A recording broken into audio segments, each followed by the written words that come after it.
Welcome to the Psychology World podcast. I'm Connor Whiteley, bringing you psychology news, articles, and other interesting psychology-related articles. Where you can find the podcast notes and more interesting psychology-related things, and you can get your free 8 psychology book box set at connorwhiteley.net. Now let's get on to the show. Hi everyone, and welcome to episode 159 of the Psychology World podcast with me, Connor Whiteley, and today's episode is on what links Russian interference with evolutionary psychology. So this is just such an absolutely brilliant podcast episode to actually research, and wow, this was just so fun to research, so fun to write, and you are just going to really enjoy today's episode because I had no idea that this actually existed, but there is such a compelling argument for this that this is definitely worth thinking about. So this link is very, very interesting. And it is Friday the 8th of July 2022 as I record this. So moving on to the psychology news section, we're reading from the British Psychological Society Research Digest, and there's some really good ones here today, including people with no mind's eye have let them vivid and detailed memories. When we're asked to imagine a scene or object, most of us are able to conjure up an image in our mind's eye, but about 2 to 5% of the population can't do this. They have a condition called aphasia, which one of my friends actually had, and are unable to produce mental imagery at all. Now, a study published in Cognition has found that aphasia, I'm completely butchering that, my apologies, can affect memory abilities too. The researchers report that aphasics have less detailed and rich memories for events in their lives, a finding that not only reveals more about the condition, but also highlights the key role of mental imagery in memory generally. So as I was saying though, that one of my friends that I went to school with actually had this condition, and it was actually quite interesting to hear him talk about it. So I'm definitely glad that now I actually know what a mind's eye is, because normally when I hear about it, it's always in another sort of how do I put this, at the sort of the spiritual sense, because if you see a spiritual character on a TV, a fortune teller or a so-called psychic, then they tend to talk about the mind's eye quite a lot. But now I know what it actually is. Yeah, but I always do what I quite like this sort of research though, because not only does it help us to understand a particular mental condition, but it actually helps us to understand more about memory as a whole. So it's actually quite nice where these sort of research articles sort of contribute more than maybe the researchers set out to. So the second one is, most of us don't have a desire for unlimited wealth. Do humans always want more? Or are we sometimes just happy with our lot? This debate has long ranged in multiple disciplines, economics, politics, and even philosophy, and whether an unlimited desire for more is inherent or a product of capitalism is equally hotly contested. Paul G. Burns from the University of Bath and René Bonanno from Bath Spa University explores this question in a new paper published in Nature Sustainability. They find that the assumption that we always want more, no matter how much we have, may not be completely accurate. While some of us do have an unlimited desire for wealth, that they are not the majority. And there's not much that I can actually say about this article, except from the fact that, well, why would you want tons, tons of money and everything? Because it's like the lottery. The lottery these days is absolutely ridiculous, because why would one person want £148 million or £84 million? There's literally nothing you could do with that sort of money, because it's simply too much though. So yes, it might be nice to get 8 million or maybe 10 million, but anything more than that is just a bit ridiculous, because simply because it's so much money, how would you actually spend it? or basically what would you do with it? So it's just that sort of a thinking. And the last one is, racial bias is its shape of the way people interpret body poses. Okay. People reliably interpret expansive poses with the arms and legs spread and the head held high as a signal of dominance or power. but work to date on perceptions of body poses has focused on white targets, notes the authors of a new paper in the Journal of Personality and Social Psychology, Attitudes and Social Cognition. Just imagine saying that fast. As research shows that black people are often stereotyped as aggressive, hostile, and threatening, might be an expensive pose that leads others to perceive them as being more aggressive than a white person holding their body in exactly the same way. Francine Kamala at the University of Toronto and Kerry Bonhamala at York University found that this is indeed the case at least for black men. They also report evidence that this can have all kinds of impacts on a black man's professional and private life. So, but there's actually not a great amount that I can actually report on when it actually comes to this article, besides from actually how bad it is, and that there's still a lot of racial stereotypes and biases that actually do exist within us and the society as a whole, though. So this is something that yes, we definitely need us to change it, but we also need to research it more.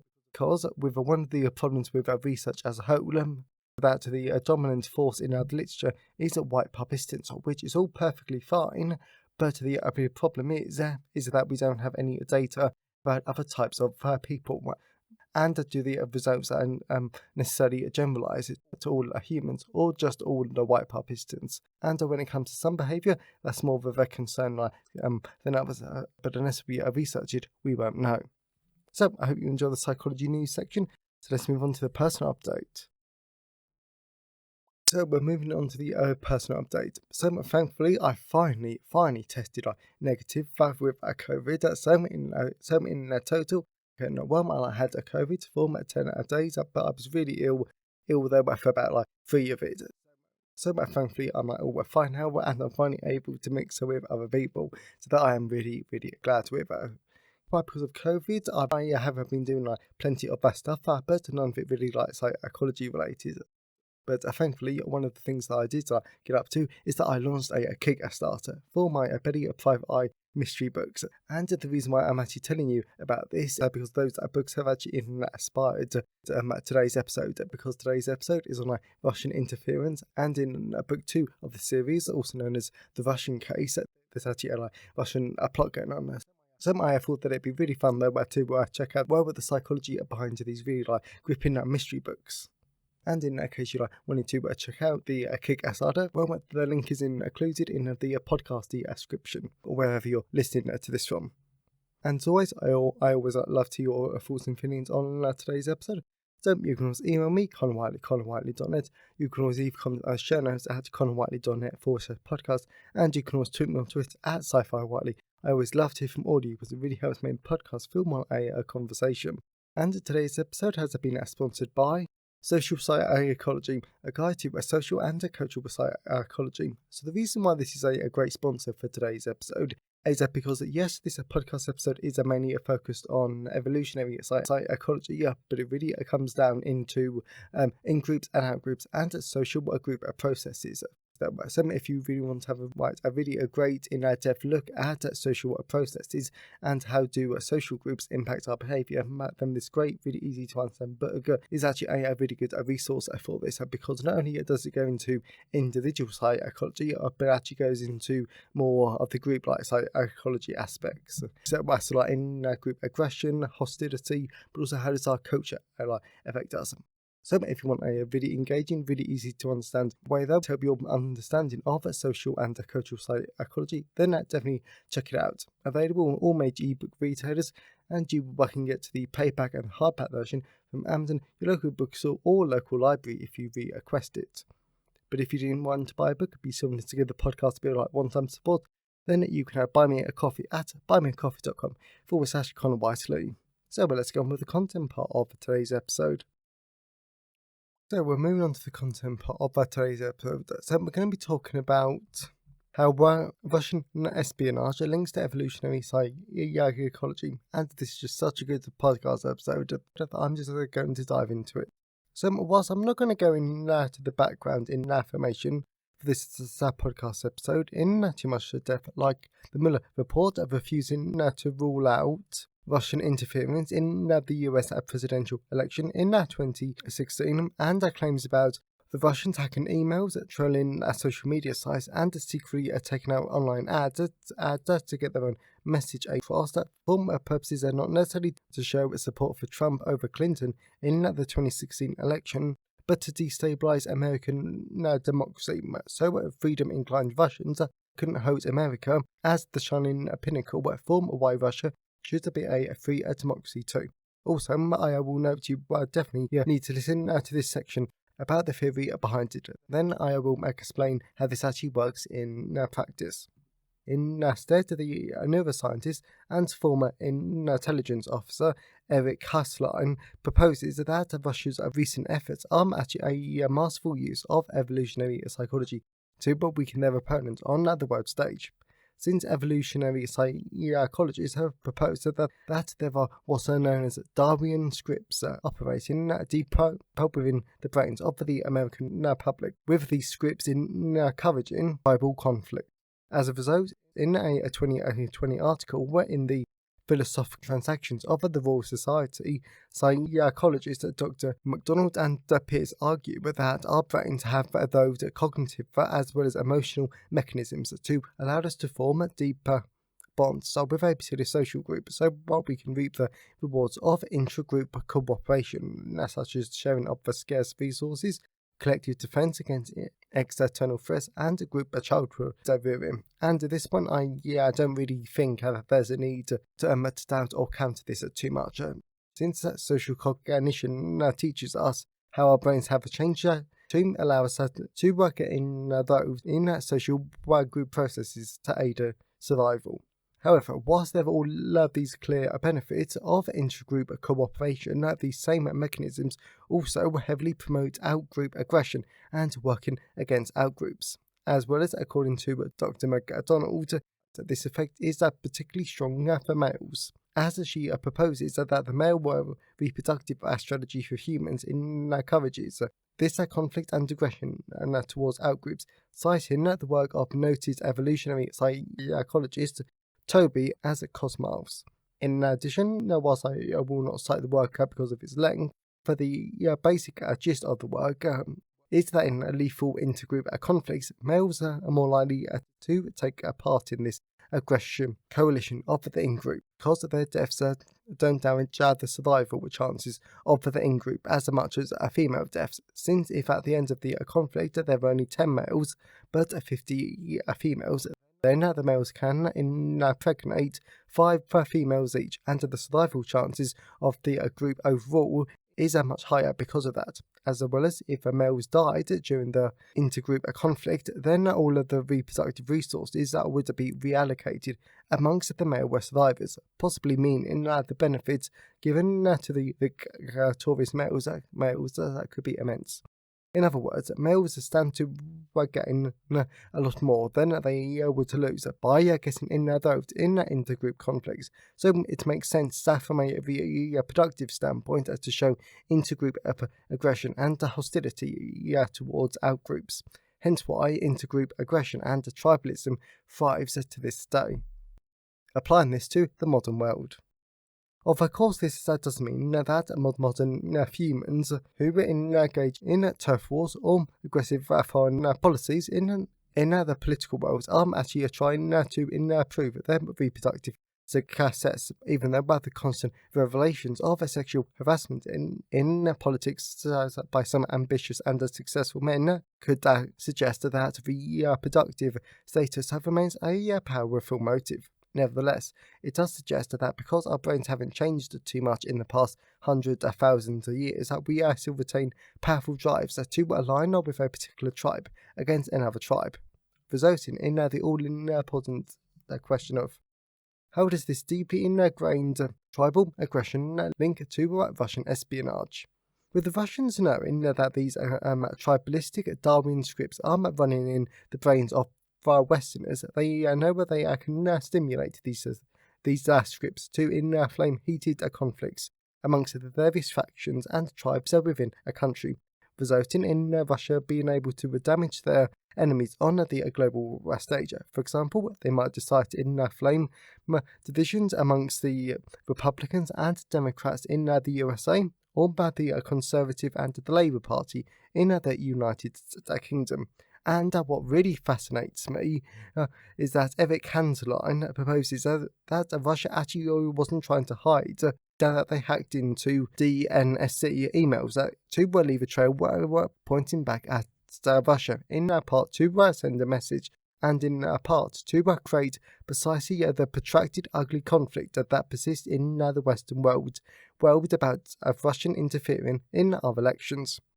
In addition, as Eric points out, this does sound like a far-fetched idea, but in his new book, The Spy in Moscow Station, he does actually supply a bit of supported evidence for it, which I will talk about in a moment. Personally, I think that if this bit is true, then this is extremely clever and concerning, because it means that Russia knows exactly what biological psychology tricks to tap into to get a response. And what makes it worse is that for all of this to be effective, Russia can do all of these things in the relative open. It can get Western governments to know that they're behind all of this. Simply knowing that this little fact of knowing who's behind it will simply inflame these debates even more and damage their enemies in the long term. The fascinating evidence for this idea. Therefore, in his new book, Eric describes what the Russians did to penetrate the security of the USMC in Moscow from 1976 to 1984, since when one of the tribes, the NSA, in US intelligence found a strong evidence of the Russian penetration in 1978. Other national security tribes, like the State Department and the CIA, fought a protracted tribal battle against the NSA in an effort to deny and ultimately discredit the evidence of the leak, resulting in, whilst all of these different US security tribes squabbled and played a stupid game of infighting, the Russians collected devastated intelligence for over 6 years. And if that wasn't bad enough, the actual intelligence that they collected resulted in the executions of Soviet citizens that were spying for the Americans, and it allowed Russia to learn where the Americans' positions were on nuclear weapon treaties in advance. It took the NSA tribe about 6 years to conquer their opposing tribes to find out what was happening, and eventually they plugged the leaks. But to be honest, I highly doubt how Russia was too bothered, considering the golden intelligence that they had dug out for 6 years. And Russia itself admitted the following, and there are references for all of this on the blog post. Open quote. If we spy aggressively on the Americans, we'll collect sensational intelligence. And the worst that can happen if we get out of court is that the Americans will tear themselves apart arguing about it. Close quote. That is not the response you want your enemy to give you. Personally, I think this just goes to show the sheer power of our biology can have on our behaviour, even to this day. I would love to know what would have happened if the leak was plugged immediately. A lot of Soviet citizens spying for the Americans would still probably be alive, and who knows what intelligence they could have provided to the West. So this really does go to show as well that evolutionary biology, espionage, and tribalism can cost lives. What can the West do? Now that we're aware of the scary implications of our tribal nature and to these Darwinian scripts, I really like to leave this as a podcast as suggesting ways to overcome this and help us move forward in a hopeful, more positive way.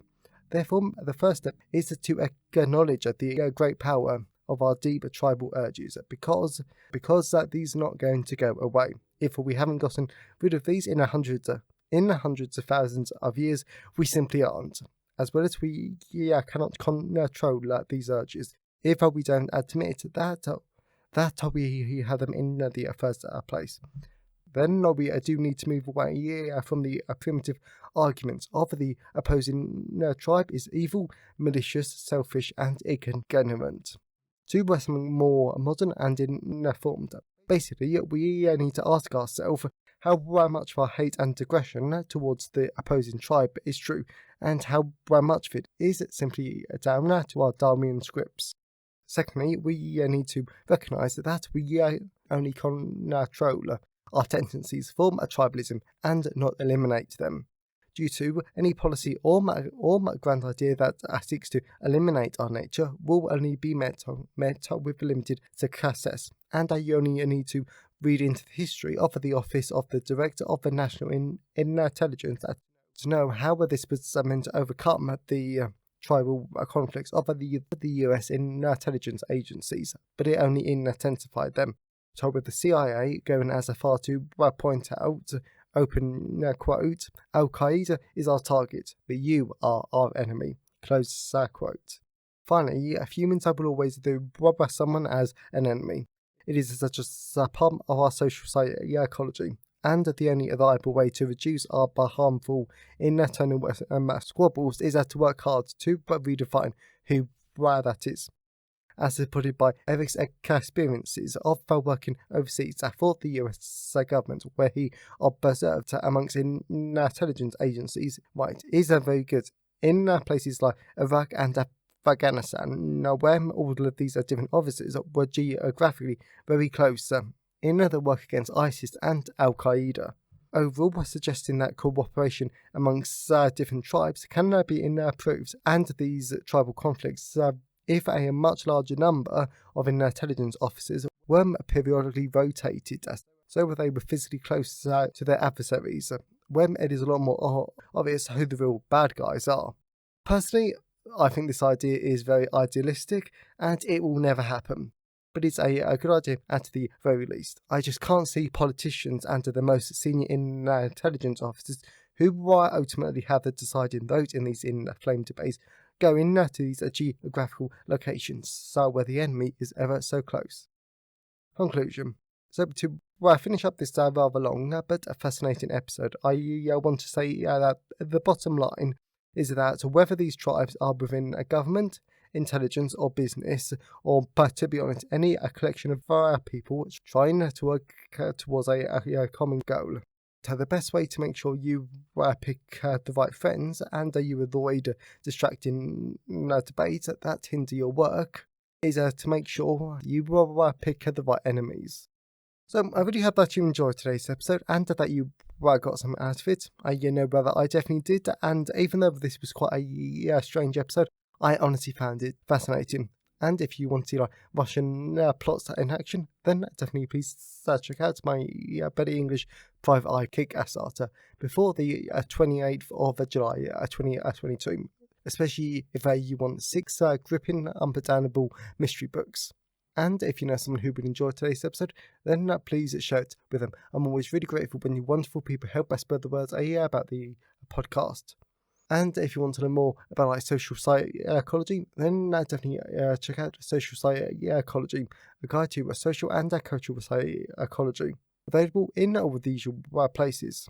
So have a great day, everyone, and I'll see you next time. Thanks for listening today. I hope you enjoyed it.